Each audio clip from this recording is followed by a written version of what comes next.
in kho adinga kalung se dama na jing hina melmu đâu na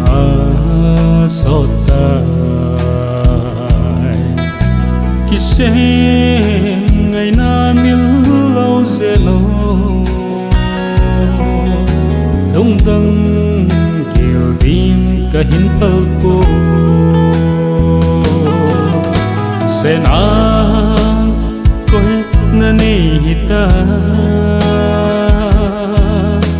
nei lo gen thei zin go ka hung bizu zi poi golin hung dang chang din kahin palpo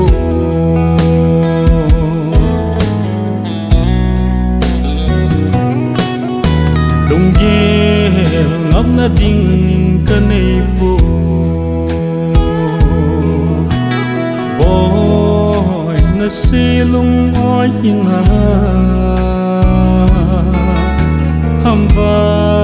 si kahi mai silong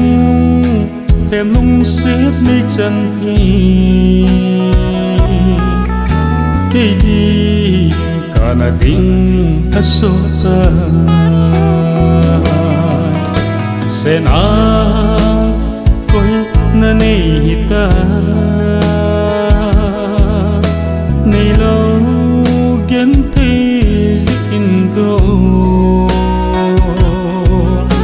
ka hung bizu zi poi golin hung dang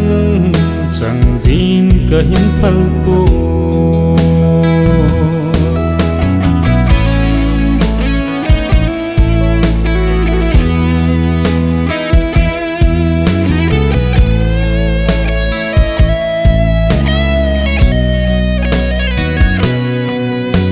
ila sa tim thu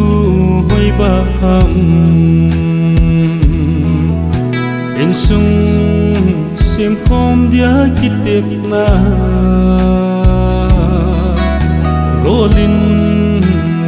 lui ting kau tangi hamzan phamai dan phung dang anga kum khôn na pu dau mai tangi sen a na nei hita nei lo gen thei zin go ka hung bizu zi poi golin hung dang chang din kahin palpo hamza na phung chan na